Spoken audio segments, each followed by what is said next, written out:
Good evening and welcome. My name is Stephanie Lienga, a member of the Assumption University's Board of Governors. We begin this evening by respectfully acknowledging that Assumption University resides on the traditional lands of Odawa, Ojibwe, and Potawatomi. We also acknowledge the generous gift of land from the Huron. Given that many guests are joining us from various areas, we encourage you to honor the land in which you are living. Assumption University, founded in 1857 as Assumption College, is one of the most historic Roman Catholic institutes of higher learning in Canada. Informed by the Basilian tradition, we seek to empower individuals to cultivate goodness in themselves and others, embody discipline in their path towards excellence, and recognize the importance of constantly pursuing knowledge throughout their lives. This evening, we are here to present Assumption University's highest distinction, the Christian Culture Series Gold Medal Award. This prestigious award was established in 1941 by Father Stan Murphy and Father W.J. Gwynnon in order to recognize lay Christians for their efforts in contributing to Christian ideals in modern society. The award has been presented to several prominent individuals, including Sigrid Undset, Jacques Maritain, Dorothy Day, Marshall Lujan, Barbara Ward, John Poloni, and Martin Sheen. This year is particularly special, as Assumption University marks 165 years as an institute of higher learning. Please stand to welcome this year's honoree, the Right Honourable Madame Michaëlle Jean, and remain standing as we sing our national anthem.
O Canada, our home and native land, true patriot love in all of us command.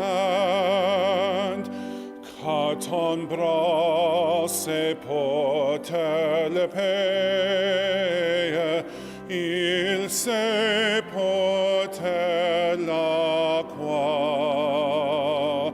Ton histoire est une épopée des plus brillants exploits. God keep our land glorious and free.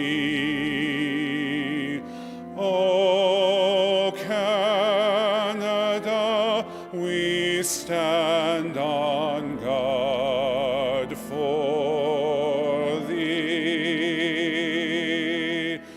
O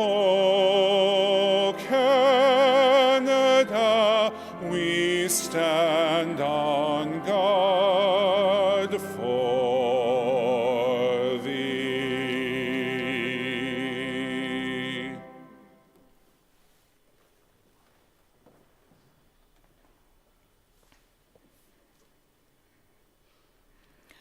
Before we introduce our honoree, I invite His Excellency, the Most Reverend Ronald Fabro, Bishop of London and Chancellor of Assumption University, to offer greetings on behalf of the diocese.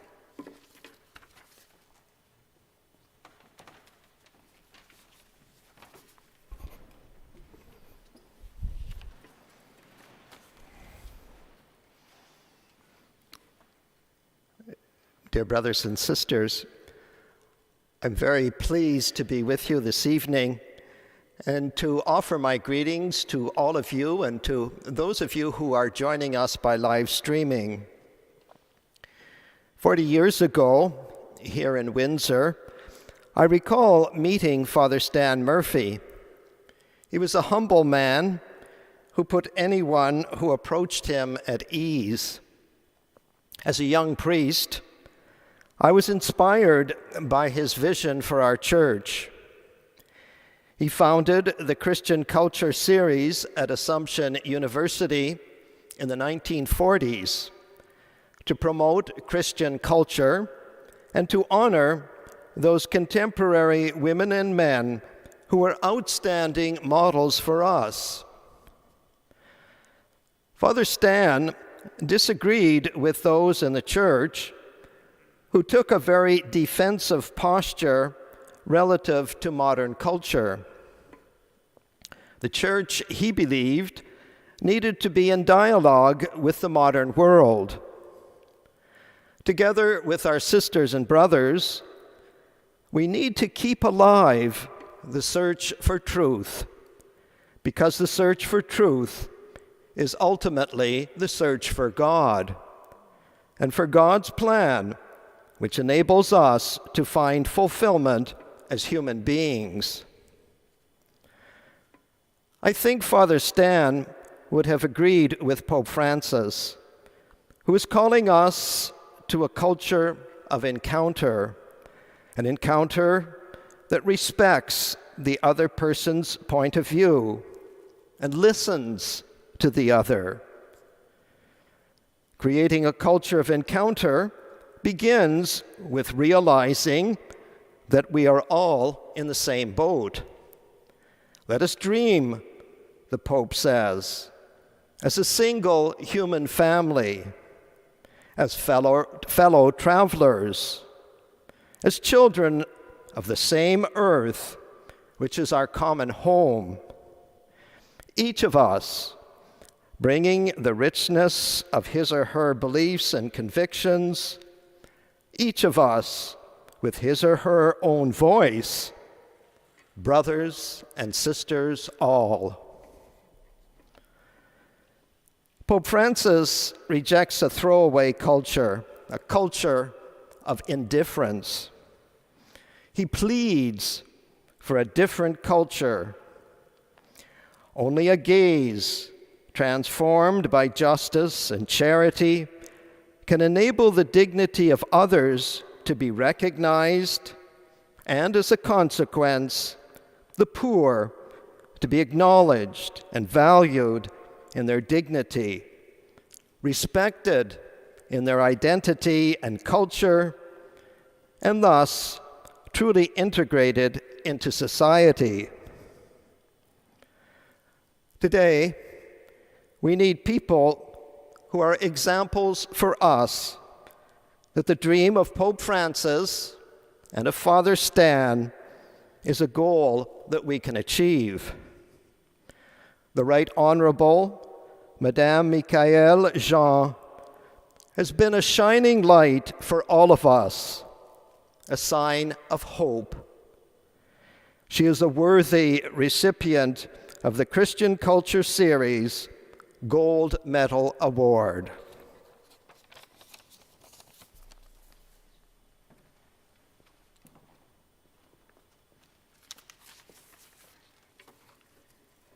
Thank you, Your Excellency.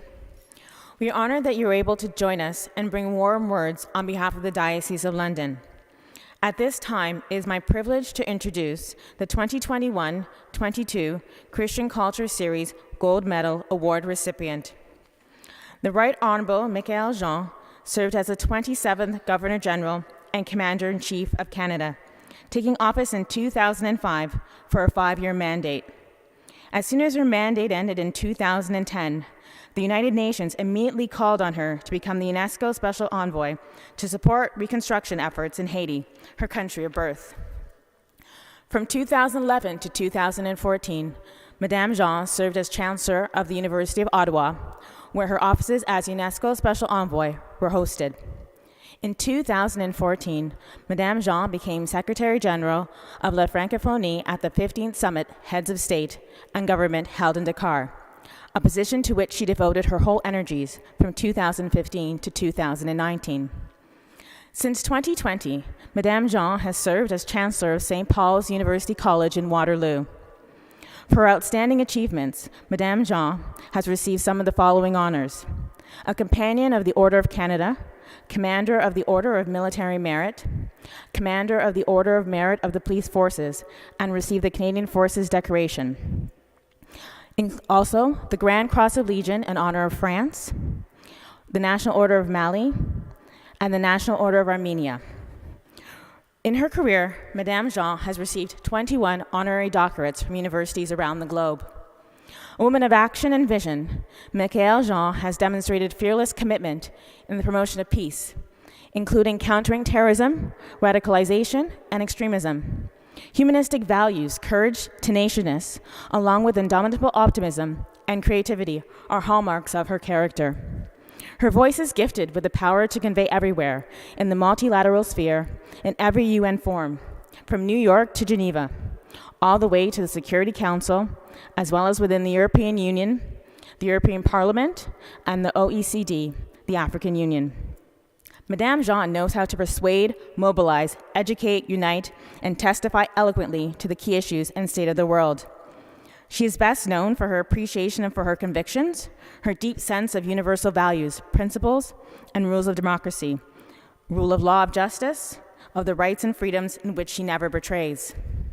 She has proven capacity to engage with heads of state and government, in conjunction with players from private sector, along with local populations, women and youth, in particular innovative and sustainable multi-sectoral projects and programs, with a view to revitalizing economic, environmental, and cultural ecosystems. Madame Jean believes in the unique potency of fieldwork, in making investments in human capital, in capacity and knowledge building, and in modernizing education as well as vocational, technical, and technological training. She knows how to mobilize the youth within passion and gusto, how to inspire and help identify opportunities for cooperation, and how to create new and diversified synergies. Born in Port-au-Prince, Haiti in 1957, Madame Jean came to Canada in 1968 with her parents, one of thousands of families fleeing the dictatorial regime of François Duvalier. She experienced the great trials of forced exile, which it means to start from scratch and to rebuild oneself. Quebec became her new homeland. At the Université de Montréal, she earned a Bachelor of Arts in Modern Literature and Languages, Italian and Spanish. She taught Italian language and literature for 2 years while pursuing equal success in her Master's in Comparative Literature. 3 scholarships allowed her to pursue her studies at the University of Perugia, the University of Florence, and the Catholic University of Milan. Starting in her 20s and for over 10 years, Michaëlle Jean is active within the Quebec women's movement, working tirelessly to help build a vast network with hundreds of emergency shelters for battered women and their children. The network has now spread throughout Quebec and into other Canadian provinces. From 1988 to 2005, Madame Jean enjoyed an outstanding career as a journalist, presenter, and news anchor on Canadian public television. Her accomplishments in journalism earned her numerous awards, including Assemblée parlementaire de la Francophonie, which highlighted her outstanding merit by naming her to the Ordre du Chevalier de la Pléiade. She also takes part in documentary films produced by her husband, filmmaker, essayist, and philosopher, Monsieur Jean Daniel Lafond, including A State of Blacknessness, Aimé Céard, Haiti and All Our Dreams, Last Call for Cuba, and A Woman of Purpose. Together they have founded and have chaired since 2010 the Michaëlle Jean Foundation, whose programs support through art and culture civic initiatives alongside some of the most vulnerable and disenfranchised, yet so eager and creative young people in Canada. Principal Capucci, it is my pleasure to present the Right Honourable Madame Michaëlle Jean, and on behalf of the Board of Governors, ask that she is presented with the 2021-22 Christian Culture Series Gold Medal.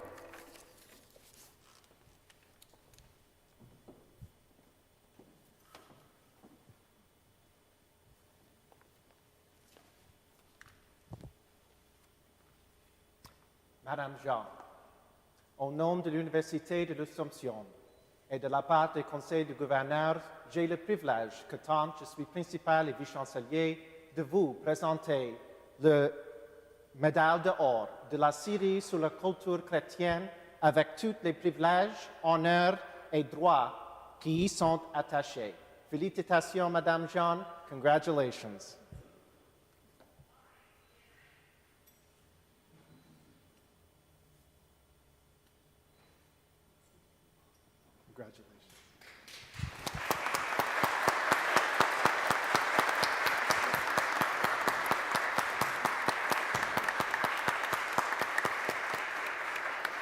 I now invite Madame Jean to present her talk.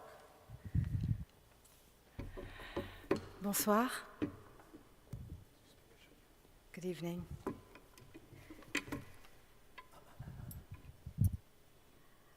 Can you hear me?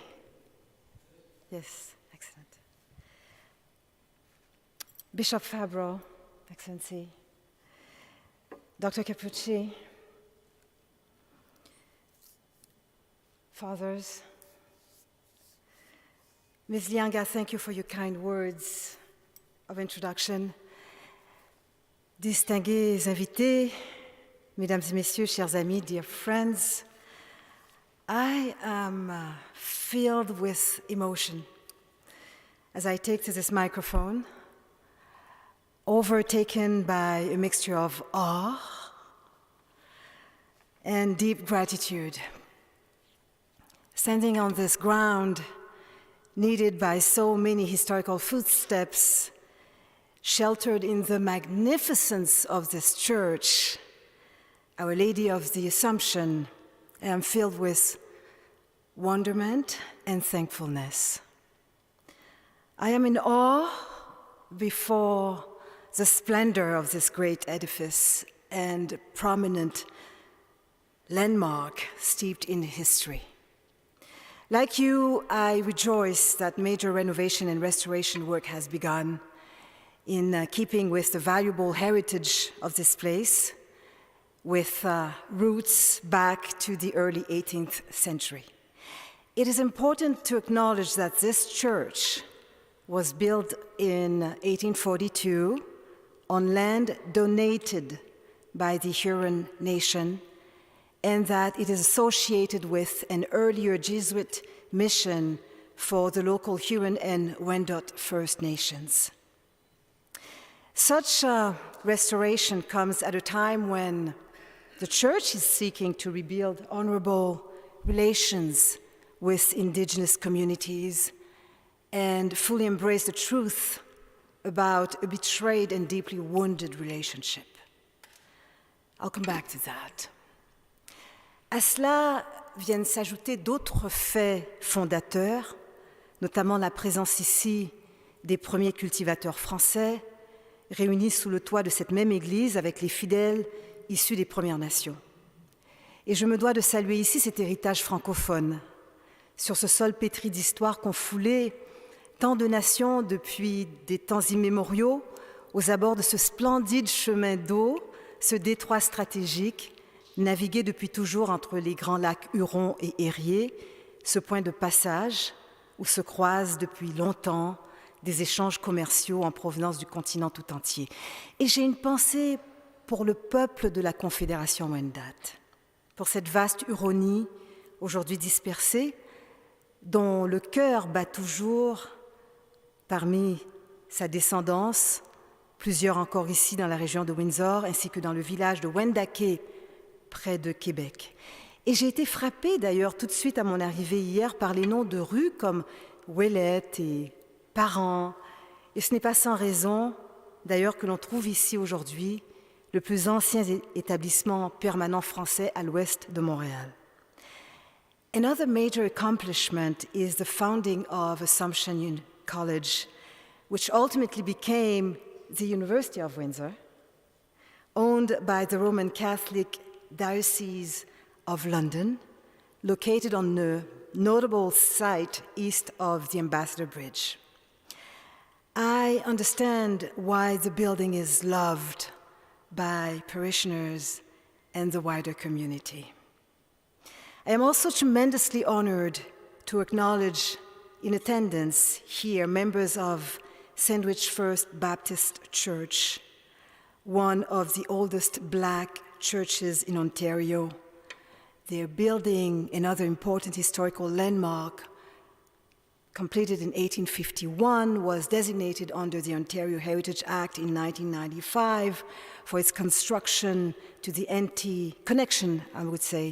anti-slavery movement, and recognized as National Historic Site of Canada in 2000. Is Lena Talbot here?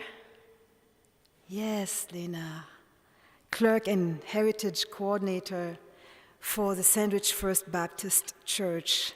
It's wonderful to see you here, Lena, my friend. I can imagine your pride as you and your family trace your roots back to the Underground Railroad, which helped Black people escape to the north to become free women and men who then helped shape this country. I want to say that in just the same way, I am very proud of my Haitian origins, of the Haitian Revolution, of slaves who freed themselves, defeated Napoleon Bonaparte and the colonial system, proclaimed the République d'Haïti, the first Black republic in the history of humanity, the first state to abolish slavery and ignite the abolition movement across this continent and around the world. We come from a long history that deserves recognition. Thank you.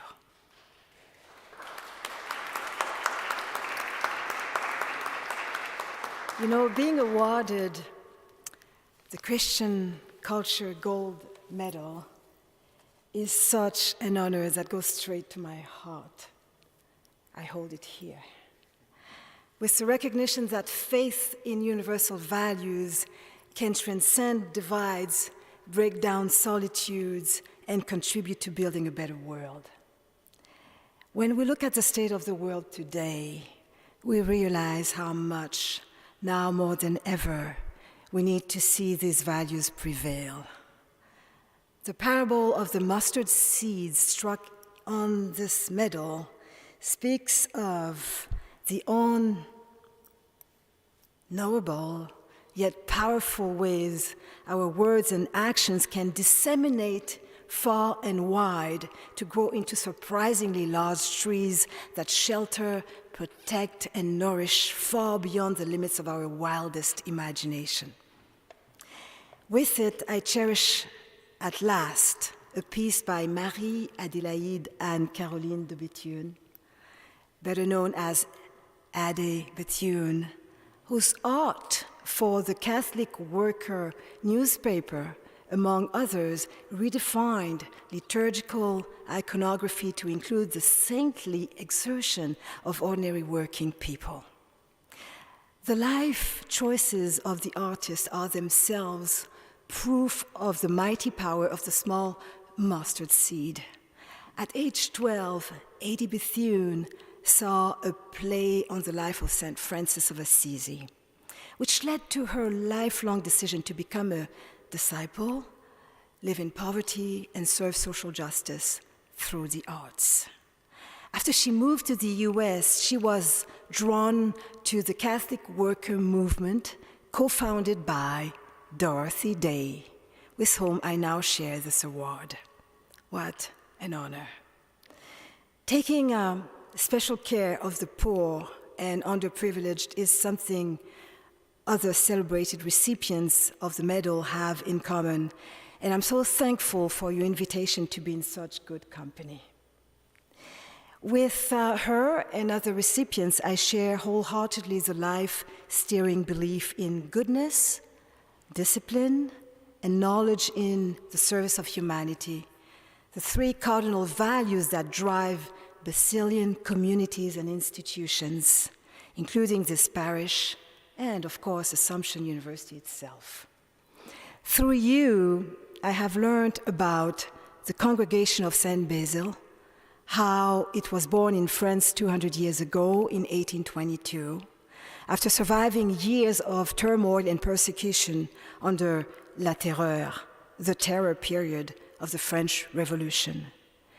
Your own foundational resilience grew from the defiance of a small group of 10 diocesan priests determined to provide education in a small village of southern France, despite repressive anti-clerical laws. And from there, the congregation later came to Canada to teach and serve. Just as I love to travel because it brings me into unknown territory where I get to gain a new sense of place, a sense of experience, novel geography, and cultural legacies, I like to delve deep into local history to collect key moments of truth that can inspire and guide my steps. Here's an example. On this day, 54 years ago, on the morning of April 5th, 1968, people on both sides of Ambassador Bridge woke up to big letter headlines screaming news that James Earl Ray had gunned down Reverend Martin Luther King Jr. as he stood on the balcony of the Lorraine Motel in Memphis, Tennessee, where he had come to support striking sanitation workers as part of the Poor People's Campaign. It was a sad and furious day. Black communities in 100 cities across the US, including Detroit, took to rioting to vent their anger and despair. The day before his assassination, Dr. King delivered his memorable "I've been to the mountaintop" speech, in which he professed being unafraid to die. Martin Luther King, which age would you like to live in? He imagined God asking him. After surveying some great historical moments, like how he might have wanted to see slaves escape ancient Egypt as they crossed the Red Sea, or Greece and its philosophers gathered around the Parthenon, or the Renaissance, or the signing of the Emancipation Proclamation by Abraham Lincoln, his answer was this, and I quote, "Almighty, if you allow me to live just a few years in the second half of the 20th century, I will be happy." Now that's a strange statement to make because the world is all messed up, he said. The nation is sick. Trouble is in the land. Confusion all around. That's a strange statement, but I know somehow that only when it is dark enough can you see the stars. And I see God working in the spirit of the 20th century in a way that men, in some strange way, are responding. Something is happening in our world. The masses of people are rising up. And wherever they are assembled today, whether they are in Johannesburg, South Africa, Nairobi, Kenya, Accra, Ghana, New York City, Atlanta, Georgia, Jackson, Mississippi, or Memphis, Tennessee, the cry is always the same. We want to be free. And another reason that I'm happy to live in this period, he added, is that we have been forced to a point where we're going to have to grapple with the problems that men have been trying to grapple with through history, but the demand didn't force them to do it. Survival demands that we grapple with them.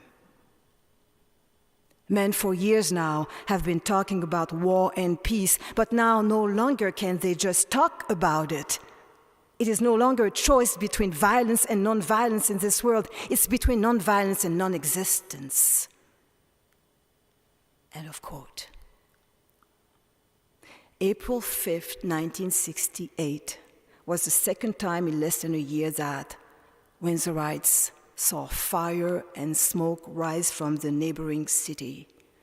The preceding July had witnessed the infamous 1967 Detroit riots, a fiery 5-day uprising that left 43 dead, hundreds injured, thousands arrested, and whole blocks destroyed.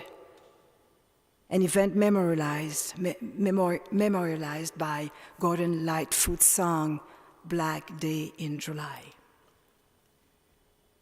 Reporter Dave Weddle of the Windsor Star told me today that he remembers hearing as a child the loud detonations and seeing the plumes of smoke.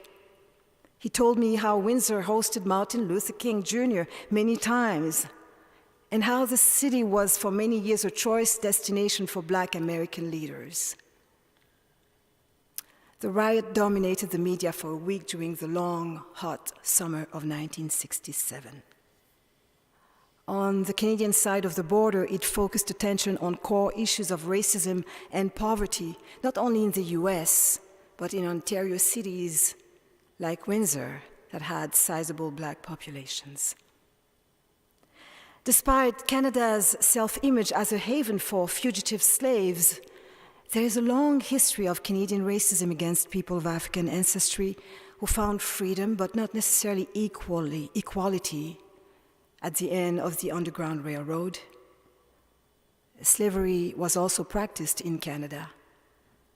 Read these Canadian historians who, in their work, attest to and trace the history of Black slaves and Indigenous slaves.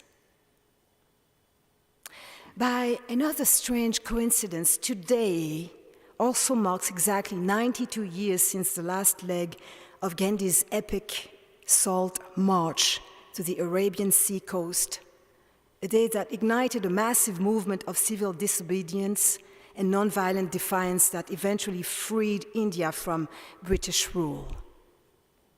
Gandhi first developed his strategy of nonviolent resistance in South Africa, where he quickly disavowed the term passive resistance because of its negative implication of passivity. To name this technique of struggle, Gandhi ultimately chose the Sanskrit word satyagraha, meaning truth, force. Here's another illustration of the mustard seed finding its way. More than 30 years later, the example of Gandhi's Salt March exercised a strong influence on an American civil rights activist and his fight for equal rights for Blacks in the 1960s, Martin Luther King Jr.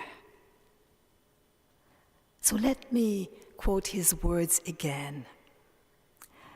Like most people, I had heard of Gandhi, but I had never studied him seriously. As I read, I became deeply fascinated by his campaigns of nonviolent resistance.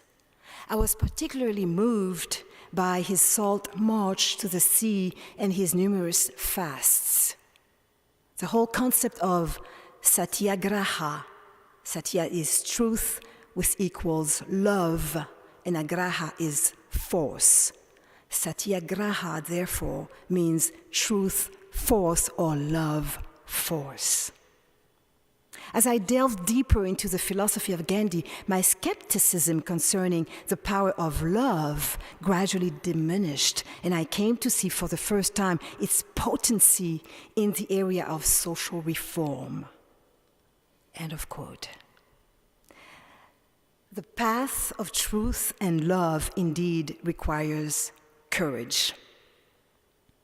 As one clings to the universal values that support our common humanity in the face of adversity and violence, we push fiercely on our resolve to live together in peace, furthering the advent of the beloved community, a society based on justice, equal opportunity, and love of one's fellow human beings.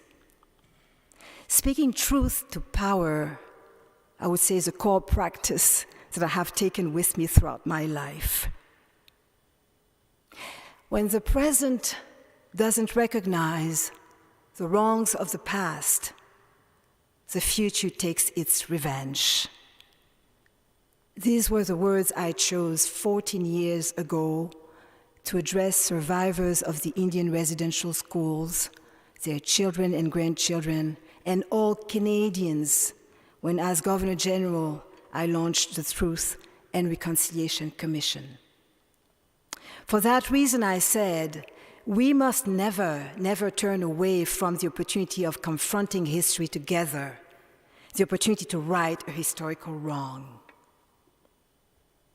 Today, Canadians are called to recognize, atone for, and heal in tangible ways the deep wounds that remain from the cruelty of a system that snatched young Indigenous children from their parents and their communities. Over 170,000 of them were sent to residential schools, where many were subjected to the worst forms of cultural, institutional, psychological, physical, and sexual abuse. Thousands would never come back. They were buried, often by other child victims, behind the most violent wall of deathly silence. While we uncover unmarked burial sites full of children sent away from their families to eradicate their language, culture, and heritage, we must recognize and share the unspeakable suffering of the missing and the unfathomable grief of those who mourn them. We must feel the sting of the guilt that all of this was allowed to happen in a systemic way, with the abhorrent complicity of the federal, provincial, municipal governments and the churches right up to the 1990s. For more than a century, we looked to the other way and remained deaf to the constant pleas of the families.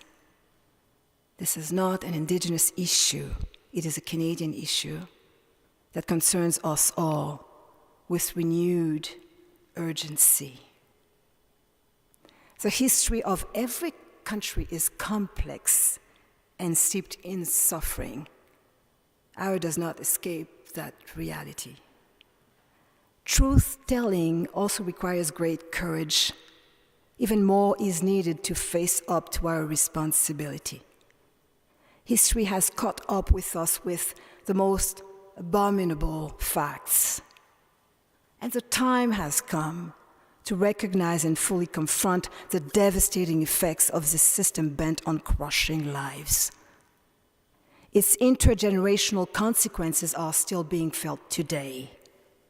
Violence and scorn heaped on Indigenous populations, the extreme poverty and difficult living conditions, the staggering number of school dropouts and suicides among the young. To move forward together, one fundamental responsibility is incumbent upon us, the duty to remember. No question, no decision, no choice, no public policy should evade this responsibility. Only in knowing and understanding where we come from can we chart the course we wish to take together. Imagine how much courage it took on the part of the Indigenous delegates who went to Rome last week to speak their truth to Pope Francis. And the courage it took to speak truth to power is rewarded when those in power, in turn, garner the courage to listen intently to the truth, hear it in full, reflect on the facts, and after proper consideration and atonement, offer deeply felt apologies. accept responsibility, accountability, and commit to concrete action. I believe we saw Pope Francis model such behavior last week as the series of meetings came to a close. Let me quote from his final address. Listening to your voices, I was able to enter into and be deeply grieved by the stories of the suffering, hardship, discrimination, and various forms of abuse that some of you experienced, particularly in the residential schools. It is chilling to think of determined efforts to instill a sense of inferiority, to rob people of their cultural identity, to sever their roots, and to consider all the personal and social effects that this continues to entail, unresolved traumas that have become intergenerational traumas. All this has made me feel two things very strongly: indignation and shame. Indignation because it is not right to accept evil, and even worse, to grow accustomed to evil, as if it were an inevitable part of the historical process. No. Without real indignation, without historical memory, and without a commitment to learning from past mistakes, problems remain unresolved and keep coming back. We can see this these days in the case of war. The memory of the past must never be sacrificed at the altar of alleged progress. I also feel shame. I have said this to you, and now I say it again. I feel shame, sorrow and shame for the role that a number of Catholics, particularly those with educational responsibilities, have had in all these things that wounded you, in the abuses you've suffered, and in the lack of respect shown for your identity, your culture, and even your spiritual values. All these things are contrary to the gospel of Jesus Christ. For the deplorable conduct of those members of the Catholic Church, I ask for God's forgiveness. And I want to say to you with all my heart, I am very sorry. And I join my brothers, the Canadian bishops, in asking your pardon. Clearly, the content of the faith cannot be transmitted in a way contrary to the faith itself. Jesus taught us to welcome, love, serve, and not judge. It is a frightening thing when precisely in the name of the faith, counter witness is rendered to the gospel. Your experience have made me ponder anew those ever-timely questions that the Creator addresses to mankind in the first pages of the Bible. After the first sin, he asks, "Where are you?" The book of Genesis, chapter 3, verse 9. Then a few pages later, he asks another question, inseparable from the first, "Where is your brother?" The book of Genesis, chapter 4, verse 9. Where are you? Where is your brother? These are questions we should never stop asking. They are the essential questions raised by our conscience, lest we ever forget that we are here on this earth as guardians of the sacredness of life, and thus guardians of our brothers and sisters and of all brother peoples. End of quote. How do we find the courage to stand up for universal humanistic values? We were given the answer in two parts. Where are you? Where is your brother? I met His Holiness Pope Francis at the Vatican as part of the judging committee for the Zayed Award for Human Fraternity, a new and prestigious annual award. As members of the jury for the award, We were let into his library to discuss with him the emergencies in the world and everything that motivated him, and the Grand Imam of Al-Azhar, Egypt, to write the document on human fraternity for world peace and living together, which provided the inspiration for the Zayed Award.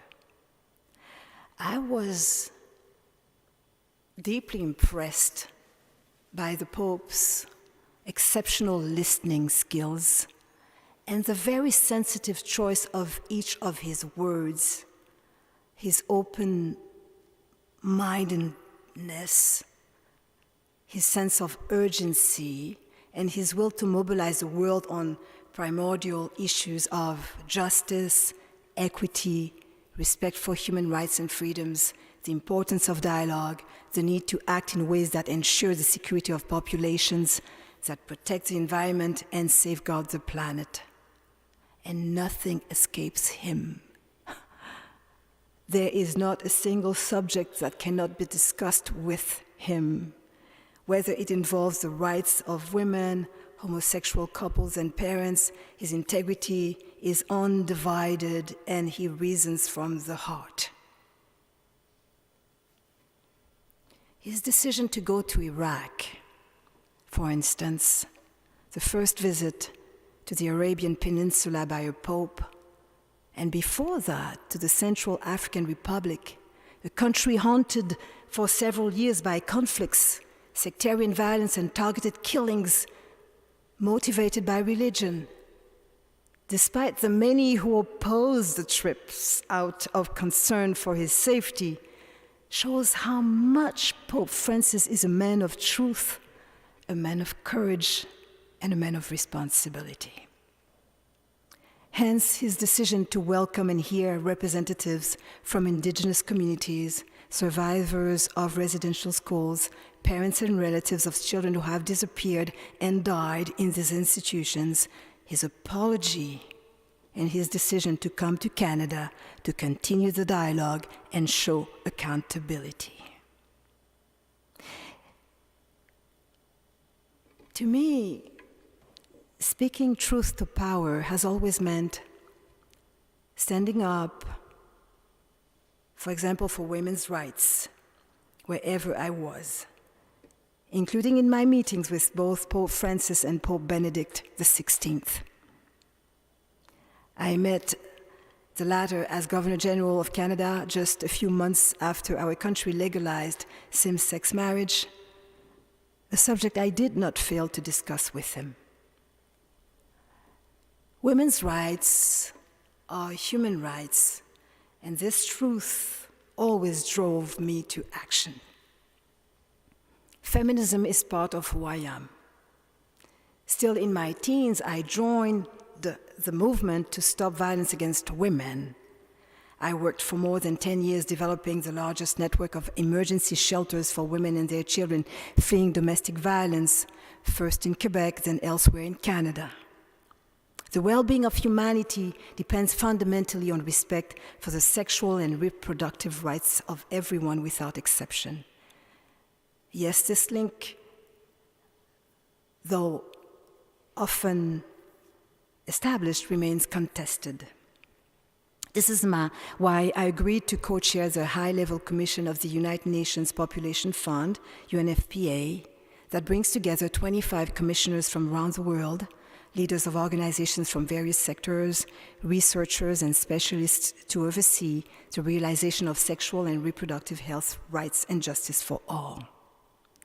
There is a persistent tendency to remove from the overall equation or leave out sexual and reproductive rights, family planning, and gender-based violence, including harmful practices such as genital mutilation that are so devastating to the health of millions of girls and women around the world. The respect or denial of these basic rights determines whether girls are forced into underage marriages, whether girls become pregnant at an early age, whether a teenager can avoid an unwanted pregnancy that could jeopardize her life and education, whether a pregnant woman lives or dies in childbirth, and whether people with diverse gender identities can find safe, dignified, and compassionate health care. The facts are overwhelming, so please listen carefully. We can't accept that 232 million women who make the realistic and conscious decision to control the frequency of their pregnancies, including for health reasons, do not have access to modern contraceptives.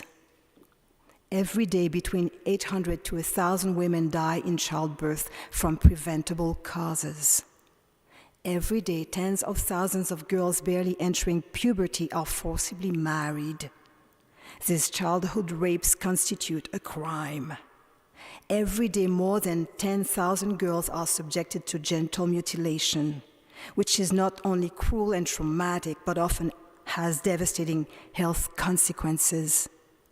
Every year, 1 in 5 women and girls are assaulted by a man, most often someone they already know. The number of women and girls who die as a result of this compounded violence is appalling and very disheartening.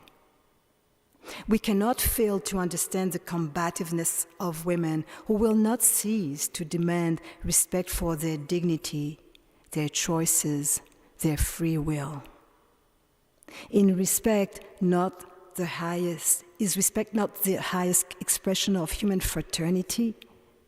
Respect can only come from empathy, the capacity to recognize oneself in the lives of others, including women and girls, to perceive how it must feel when their rights, their dignity, their bodies are violated.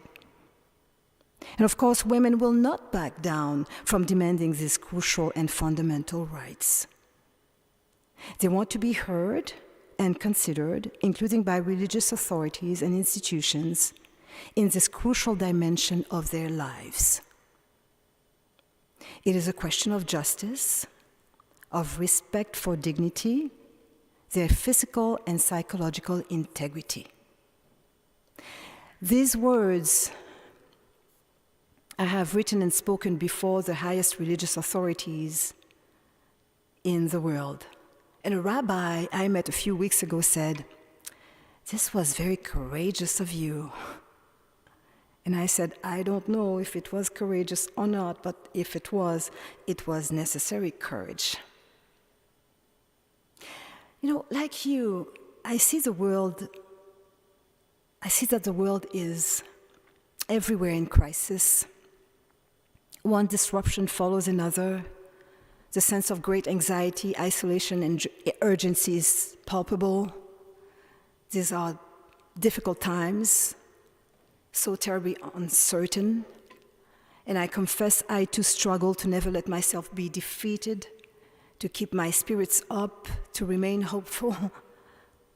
In addition to the tragedy of the pandemic, let us not forget the long list of other galloping crises that are just as destructive and alarming. Armed conflicts, the devastating impacts of global warming, food insecurity, mass migrations, with the exodus of people being exposed to the utmost dangers and as they seek, asylum, the escalation of hate speech and hate crimes, extremist violence, terrorist attacks, divisions and polarizations. When I think of the countries currently in crisis and in war, as in Ukraine or Yemen and elsewhere, I know how brutally death can strike, leaving countless families in disarray, helpless to provide for their dead. And this is what happened after the earthquake that devastated Haiti, my native land, in 2010, and which killed between 250,000 and 300,000 people. The bodies had to be disposed of quickly. All forms of extremism, radicalization are on the rise. Vectors of hate driven by criminal organizations seeking to destabilize whole regions. All this is extremely worrisome, including for most secular and religious leaders who see how this creates wicked diversions, and what faith is about. Clearly, spiritual leadership must question these dynamics and bring about transformational change.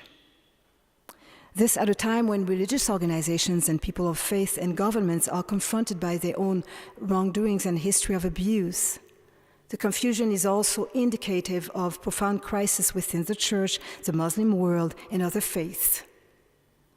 Look, for instance, at the brutality of certain Buddhists in a country like Myanmar.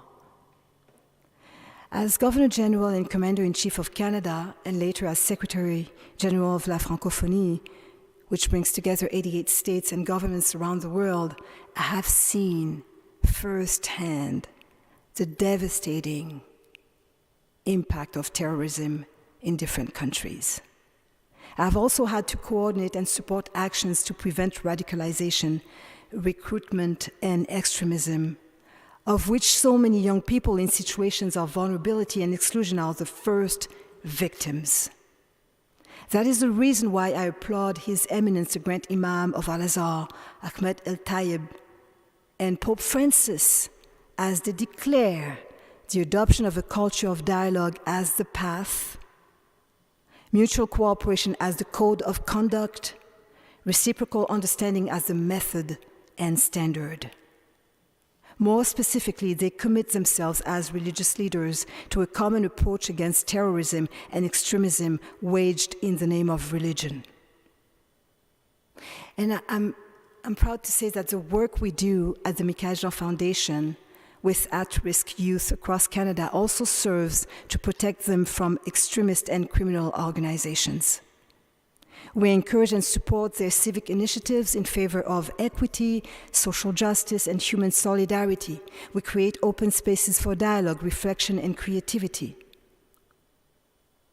Look around you. See the beauty of this cathedral, where we are gathered, how it was built for peace, contemplation, and prayer. See the power of the arts at work within it. Young people know how to make the most of this power of the arts to express themselves, to invite new thoughts and ideas, and to mobilize their community. So here's an idea. We know how hard it is to find the fine craftsmanship required in restoring old works of art and buildings like this. As I was visiting the church yesterday with you, Dr. Capucci, and Father Stephen, looking at the restoration of the stunning hand-painted frescoes, I wondered, what if we invited our marginalized youth to learn the skills of this fine work through an offer of mentorships and apprenticeships? What a great program it would be. These skills involve real work. The demand for them will only increase with the growing need to preserve fine old buildings and heritage sites. And these skills are also in high demand in the wider construction field. I have seen it done in countries like Switzerland, and the results are phenomenal. Training unemployed youth in trade skills has substantially brought down the rate of unemployment within a few years in Switzerland. The opportunities and empowerment and a sense of belonging stemming from that program would send creative mustard seeds all over the country. Do you believe it can be done here? I do. You do too, right? The Michaëlle Foundation also believes strongly in the leadership, in the social and innovative entrepreneurship of young people, in the power that comes from mentoring them and providing them with professional training, right? I follow the state of the world very closely and the overwhelming challenges faced by people everywhere. Everything is changing. These are times of great upheaval and questioning. What allows me to stay the course, what gives me hope is to speak and act with concern for keeping humanity as a horizon always, to quote Senegalese philosopher Souleymane Bachir Diagne. The Spirit informs all of my commitments, and indifference is not an option. Racism, sexism, injustice are all forms of violence. To look the other way is cowardice. In contrast, what elevates our own humanity is to realize that we can always do something. There are 1,001 ways, one action, one word at a time, right next to us. There lies our duty, a duty to remember, a duty to take responsibility.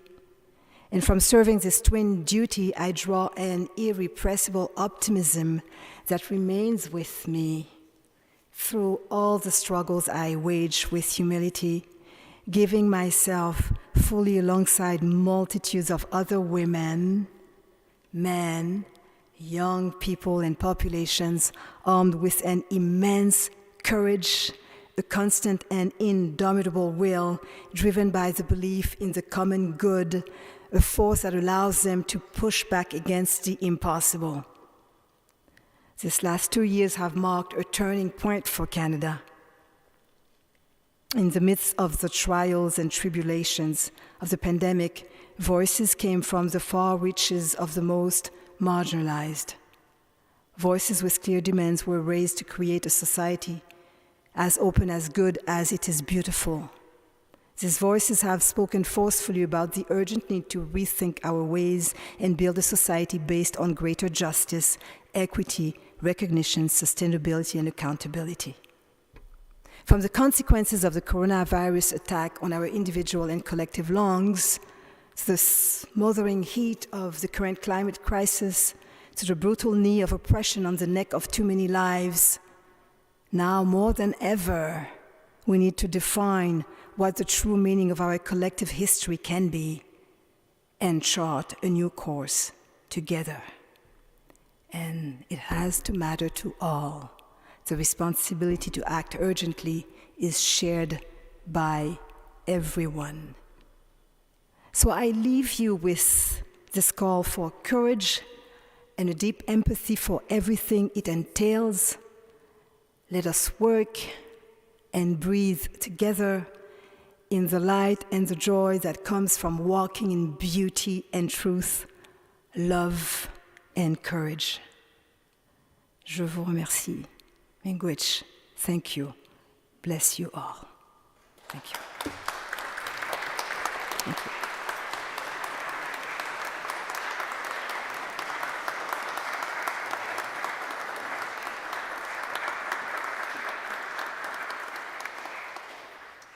At this point, if there are any questions for Madame Jean, she's happy to take a couple.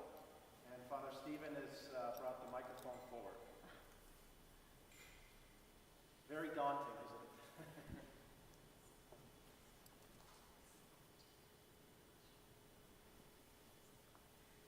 Don't be shy. I had the courage to speak before you.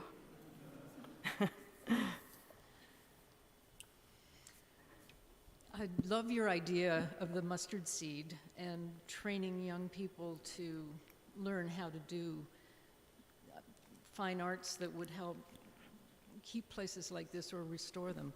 Can you talk a little more about how that's working elsewhere and how it might work here? I've seen that happening. Thank you for your question. I've seen that happening in many European countries.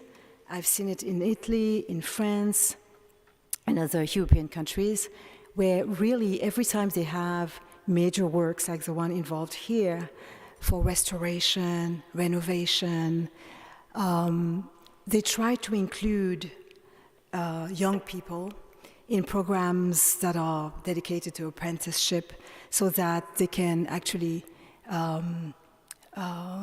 teach these young people and give them the skills needed to do this kind of work. If you look closely, it's all hand-painted.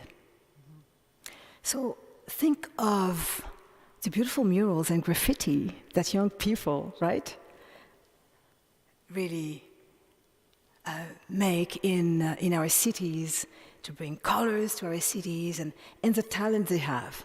You walk here in Windsor, you see these beautiful murals and this beautiful graffiti. And of course, what is also part of the skills in this kind of work, there are many skills actually that can really interest, a lot of young people and engage them in some kind of professions related to this kind of work. There's someone here, Mr. Beck, who is in the construction sector and construction field, who could speak about how these skills are really needed. So reintroducing trade, all these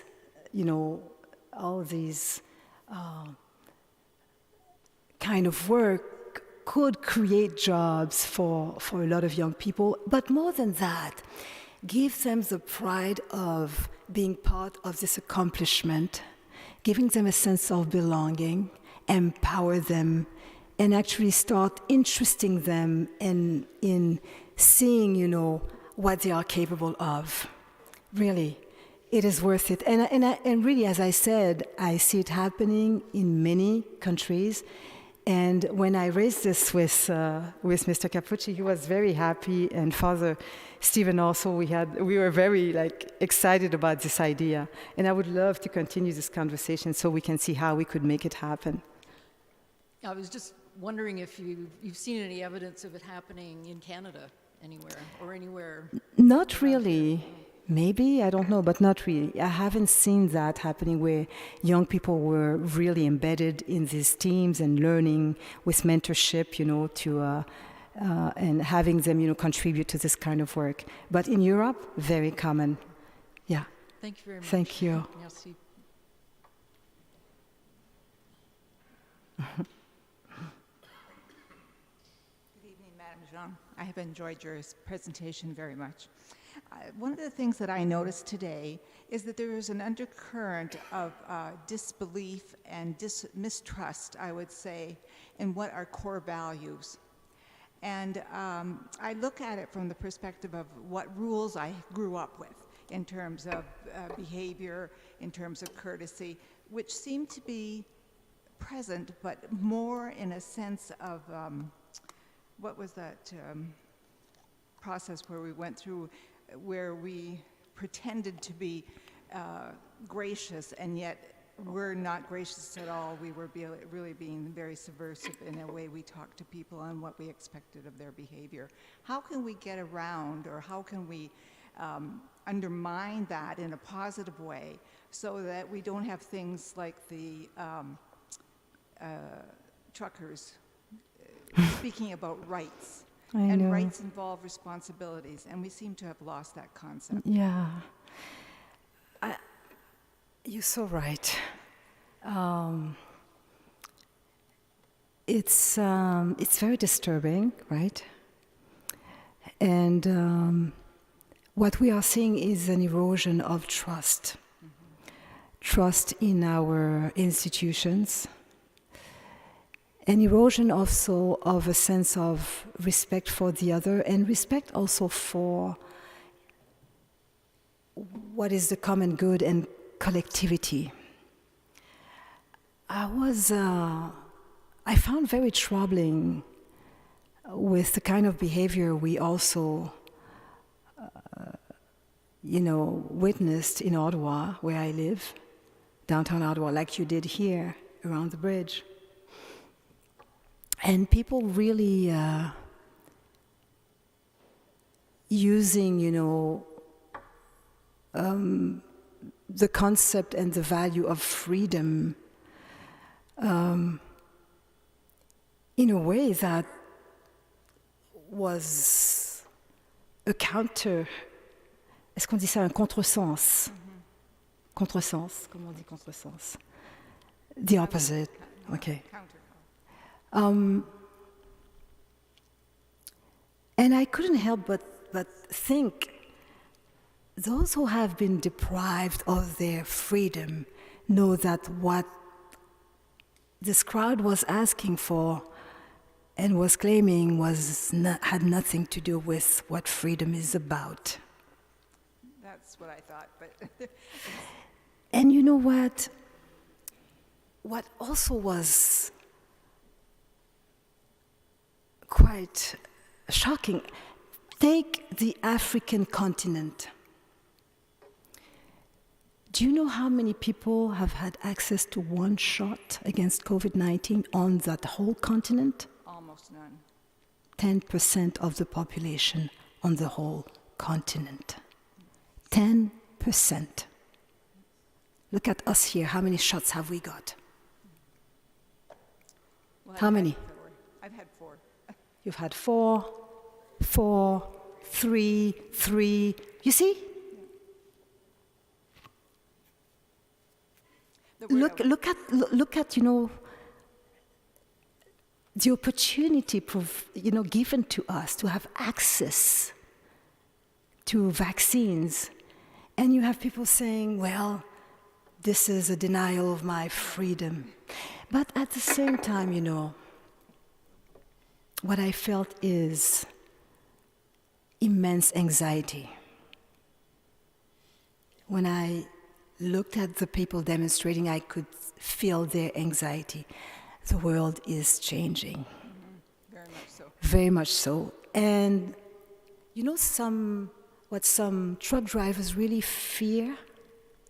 Very soon you'll have trucks on our roads without drivers. And new technologies can make that happen. So this mix of erosion of trust, loss of, the meaning of fundamental values, respect for others, collectivity, the greater good, all this put together with this anxiety of what will my life be tomorrow is creating. The term I was thinking of a little earlier was political correctness, where we went through that period in the 70s of being politically correct when we were actually being very rude. Yeah. Thank you very much. Thank you, Madam.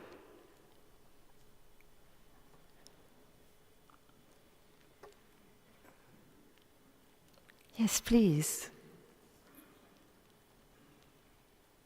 Okay, again, thank you for your very interesting talk. And I'd like to pick up on the comments you made about teaching young people old skills.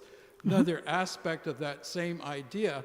One thing that fascinates me is learning more about indigenous practices, customs, and indigenous spirituality, care for the land, and how these ideas might be applied to current problems. I think there's an important story to be told here. Yes. And I'd like to get your comments on that. You sort of touched on that, but perhaps you could expand a little more. I believe, like you, that we have a lot to learn from a lot of knowledge that indigenous peoples would like to share with us all. And a lot of them do. First, when the Europeans arrived on this continent, the first inhabitants, indigenous peoples, had the knowledge of the land.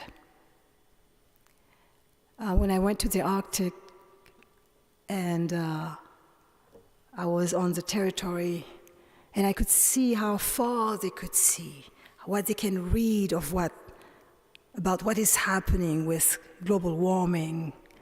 And they were the first, actually, to really, ring the bell and say something is wrong. We can read it in the, on the land. Something is happening. I think that history has failed us. And I'll tell you why.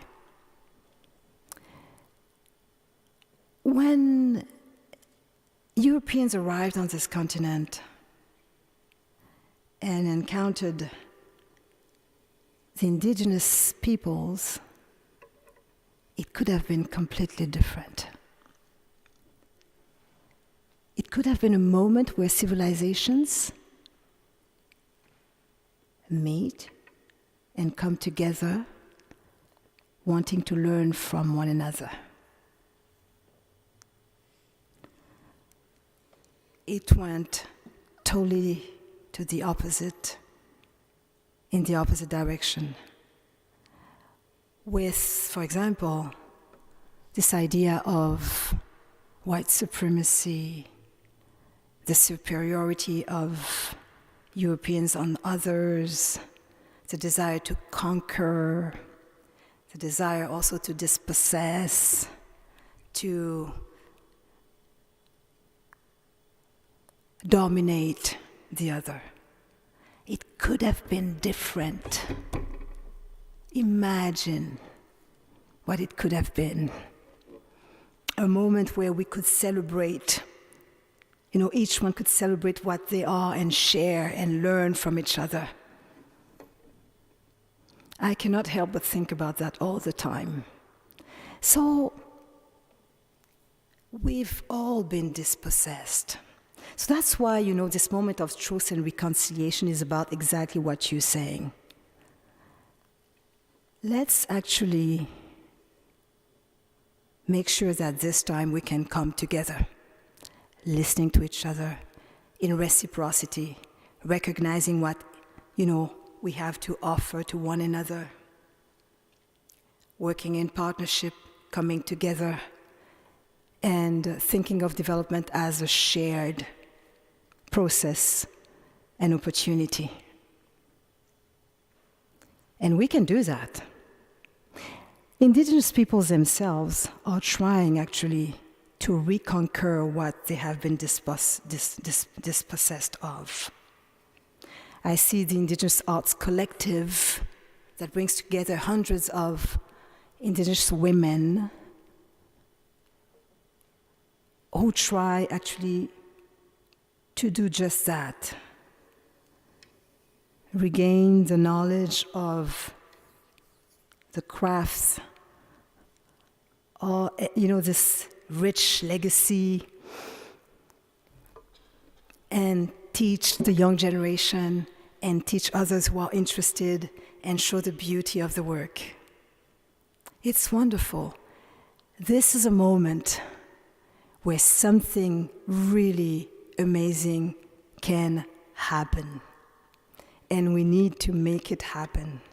When I launched the Truth and Reconciliation Commission, I could feel that if we decided to be responsible, truly, something luminous could happen. Where, with the courage of listening, I went to these national gatherings, as the Truth and Reconciliation Commission toured the country. The stories were so difficult to listen to. So difficult, horrific. But at the same time, it was important that we listen to them. And it was important for these Indigenous peoples also to say it in a healing process. And only if we agree to do that will we really come together and decide of the kind of society we want to live in together and build together. When you think about it, it's a wonderful journey, right? Ahead of us. I like to remain positive. It's something I've learned, from my Haitian origins. At the end of the day, you can have all reasons to be so pessimistic. But the next day, the next morning, as the sun rises, you need to have all good reasons to be optimistic. It's true. That's why sometimes people look at populations who are from countries where the challenges are terrible, a lot of misery and extreme poverty. And they wonder, where do they find this strength of joy? That's exactly why we need to. There's something special. In Haiti, people don't take their lives.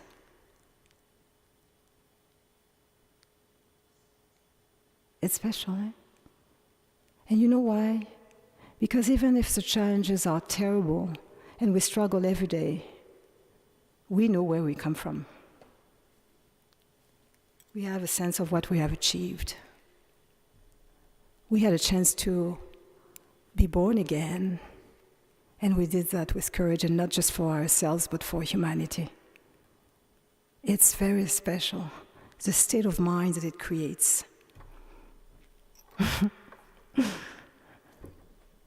I'm so pleased to be talking to you. Thank you. Lena, do you want to say something?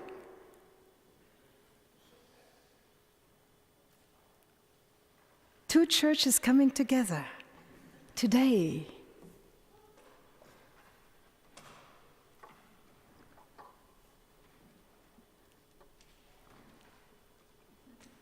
This is what happens when you get old. Your knees act crazy. But thank you so much. It's beautiful. You think like I think, or I think like you think. Oh. And it's so important to teach our youth. I think the youth are our most precious resource, and we have left them behind, letting them play with the little machines. And I have a great grandson that knows more about my phone than I do. And not that I couldn't learn, but it takes too much out of me. Yeah. Like, I'm an artist as well. I love to paint. And sometimes when you're miserable, you need to get that out of you. I have to paint to do it. And I do look in here, and I'm seeing all kinds of different kind of motifs. It's beautiful. Yes. And for the youth to learn that, it's like, I recall my brother, he used to live in Ottawa, he's passed. But he bought a shoe repair, and I was just talking about this the other day. I said, first off, if people knew that Matt Slinger was the one that invented the lathe that put the top of the shoe to the bottom of the shoe, and I saying, like, there my brother bought this shoe repair. I said, who uses shoe repair? You know, it's cheaper to just throw the shoe out, buy a new one, 20, 30, 40 bucks. That is a dying product. Nobody does it anymore. It's true. And this is what has happened to us. We've got so fast that we forgot what was behind us. And when they say if you don't know what's behind you, where are you going? Yeah. And if we don't do something with our youth, number one, bring them back to church. Teach them. Teach them. They're not being taught properly. And when you say, I love your thing when you say, when you wake up tomorrow morning, you face reality. And that's what it is, reality. But it is like, this is the first time I've ever been in this church, and it's absolutely beautiful. Oh. And I think my church is just as beautiful. Oh. And I love it because it has a history that, who can speak about that? You know? And the fact, hopefully, that I can get this museum built so that we can teach people, and that the youth will be able to come in and learn Black history, because the history's not being told. And if you don't tell the truth, don't bother to speak. And I think that's where we've been. We've lost our way because we've lost the truth. And we don't know how to tell the truth anymore. But thank you for your, I think you're absolutely beautiful. And like I said, we think alike. I have a little gift for you as well. You know, it's got a mustard seed on it. Oh. And I want you to have it. Okay? When you speak of the mustard seed, that's all that's been on my last couple of weeks at church. That's what we've been speaking about, the faith of a mustard seed. You can tell the mountain to move, and it's got to go. And it's not a physical mountain. It's that what bothers you, that's stopping you from growing. And but yeah, I want you to have this. And I'm going to take it off, and I'm going to give it to you. And you read what the inscription says, because this is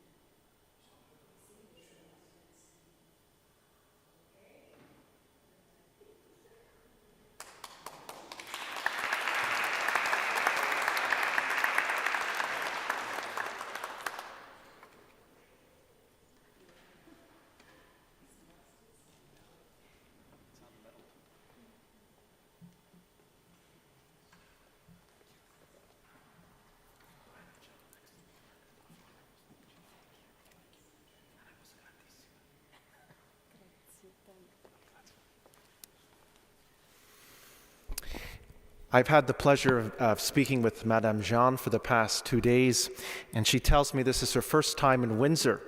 But she tells me it's not her last time in Windsor, so we're going to be seeing her more often, and she has a lot of plans for this community, and we welcome those. So again, thank you, Madame Jean, and congratulations. Madame Jean, throughout your life, you have demonstrated a profound sense of compassion for all those you meet.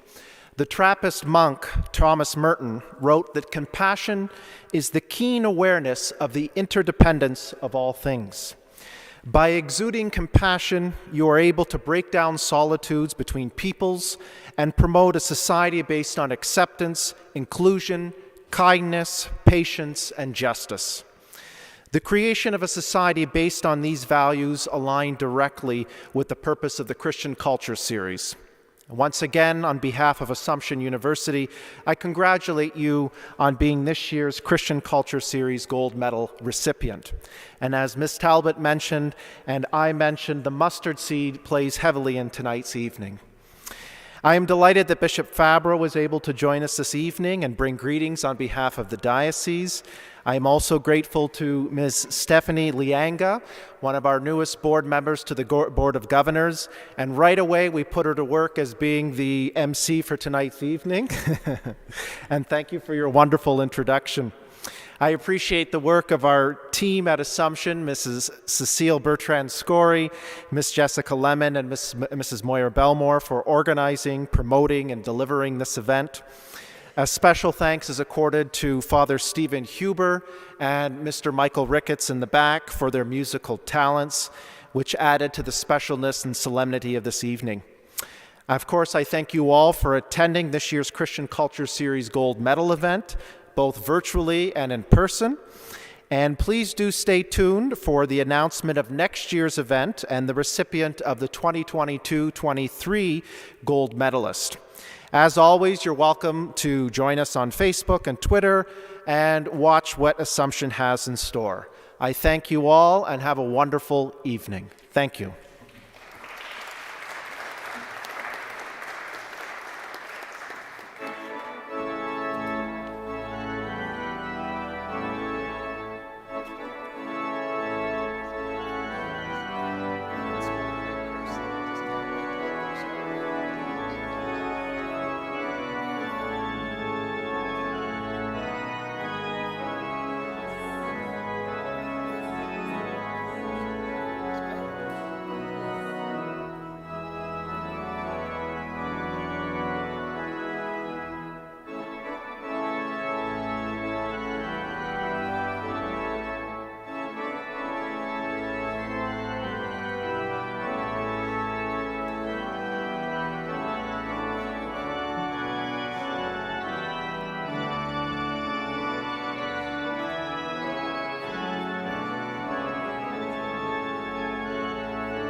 Oh, it was so nerve-wracking.